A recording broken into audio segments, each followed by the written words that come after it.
মুহররম মাস সম্পর্কে বিস্তারিত কিছু বলুন। মুহররম মাস হিজরি সনের প্রথম মাস। এ মাস সম্মানিত 4 মাসের মধ্যে সবচেয়ে মর্যাদাপূর্ণ মাস। সম্মানিত 4টি মাসের মধ্যে সবচেয়ে মর্যাদাপূর্ণ মাস হলো মুহররম মাস। মুহররম শব্দের অর্থ হলো সম্মানিত, নামই যার পরিচয়। অর্থাৎ এই মাসকে আল্লাহ সুবহানাহু ওয়া তাআলা মর্যাদা দিয়েছেন, সম্মান দিয়েছেন। এই মুহররম মাসটি শুরু হয়েছে মাত্র 2 দিন হলো।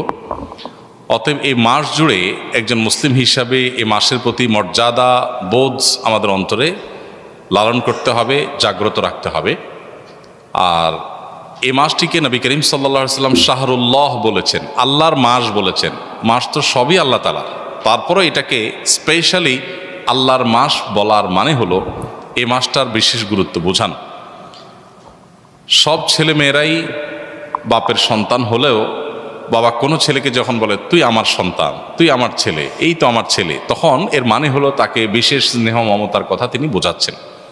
ঠিক একইভাবে সব মাসগুলো, সব দিনগুলো আল্লাহ তাআলার হওয়া সত্ত্বেও মুহররমকে নবী করিম সাল্লাল্লাহু আলাইহি ওয়াসাল্লাম বলেছেন শাহরুল্লাহি আল মুহররম, আল্লাহর মাস মুহররম। তো এই জন্য এই মাসটার বিশেষ মর্যাদা বোঝা আসে। এ মাসে অন্যান্য সম্মানিত মাসের মতোই গুনাহগুলো থেকে, পাপের কাজ থেকে বেঁচে থাকার ব্যাপারে একবার হলেও আমাদের বিবেক বাধা দেওয়া উচিত, একটু হলেও আমাদের থামা উচিত যে আমি সম্মানিত মাসে সম্মান নষ্ট করছি, অন্যায় করে, অপরাধ করে, গুনাহ করে। এ হলো মুহররম মাস সম্পর্কে সংক্ষিপ্ত কথা। এ মাসে নফল রোজা বেশি বেশি নবী করিম সাল্লাল্লাহু আলাইহি ওয়াসাল্লাম রাখাকে উত্তম বলেছেন। রমজানের পরে সবচেয়ে বেশি এই মাসে নফল রোজা রাখাটা উত্তম। অতএব সে চেষ্টা আমরা করবো। আল্লাহ আমাদেরকে তৌফিক দান করুন। এই বছর আশুরার রোজা কবে রাখতে হবে? এই বছর আশুরার রোজা রাখতে হবে। আর আশুরা রোজার ফজিলত কি, মর্যাদা কি? নবী করিম সাল্লাল্লাহু আলাইহি ওয়াসাল্লাম বলেছেন সিয়ামু ইয়াউমি আশুরা আহতাসিবু আলাল্লাহি আন ইউকাফিরা সানাতাল্লাতী ক্বাবলাহা। আশুরার রোজা, এটার ব্যাপারে আল্লাহর প্রতি আমার ধারণা হলো যদি কেউ এই রোজাটি রাখে, আল্লাহ সুবহানাহু ওয়া তাআলা তার পূর্বের 1 বছরের ছোটখাটো গুনাহগুলো মাফ করে দিবেন। বান্দার হক বান্দার কাছ থেকে মাফ নিতে হবে, কবিরা গুনাহ তওবা করতে হবে, ছোটখাটো গুনাহগুলো এই আমলের মাধ্যমে আল্লাহ সুবহানাহু ওয়া তাআলা মাফ করে দিবেন। এছাড়া আশুরা রোজার আরেকটা বিশেষ ফজিলতের দিক হলো রমজানের রোজা ফরজ হওয়ার আগে, এমনকি হিজরতেরও আগে নবী করিম সাল্লাল্লাহু আলাইহি ওয়াসাল্লাম মক্কা যখন ছিলেন, কুরাইশরা আশুরা রোজা রাখত। বছরে একটা রোজাই ছিল রমজান রোজা ফরজ হওয়ার আগে, সেটা হলো এই আশুরা। এবং নবী করিম সাল্লাল্লাহু আলাইহি ওয়াসাল্লাম সে রোজা রাখতেন। মদিনায় আসার পর তিনি ইহুদিদেরকে দেখেছেন যে তারা আশুরা রোজা রাখে। অতএব তাদের রোজা রাখা দেখে নবী সাল্লাল্লাহু আলাইহি ওয়াসাল্লাম জিজ্ঞাসা করলেন, তোমরা রোজা কেন রাখো? তারা বললো, এই দিনে মুসা আলাইহিস সালামকে আল্লাহ সুবহানাহু ওয়া তাআলা বিজয় দিয়েছেন, সেজন্য আমরা তার প্রতি শুকরিয়া আদায় করে রোজা রাখি, আশুরার রোজা।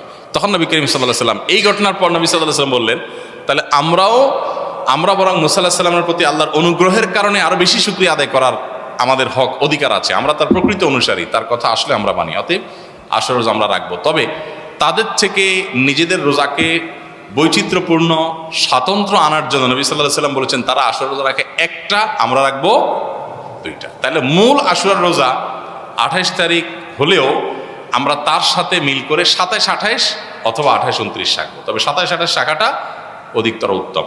কারণ নবী সাল্লাল্লাহু আলাইহি ওয়াসাল্লাম তার জীবনের শেষ বছর বলেছিলেন যে আমি যদি পরবর্তী বছর বেঁচে থাকি তাহলে লা সুমান্নাত তাসিআ ওয়াল আশির, তাহলে মুহররমের 9 এবং 10 এই 2 দিন রোজা রাখতাম।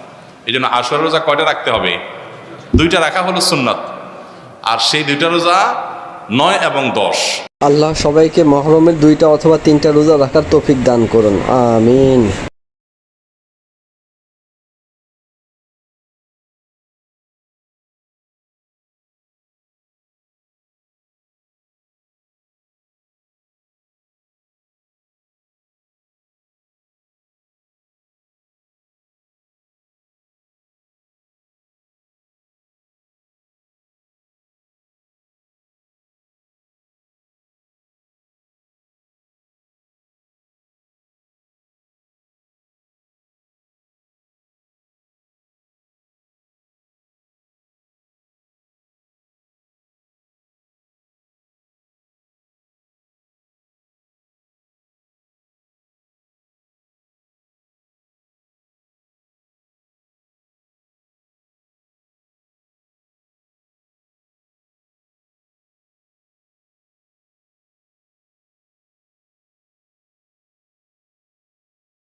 আল্লাহ সবাইকে মহরমের 2টা অথবা 3টা রোজা রাখার তৌফিক দান করুন, আমিন।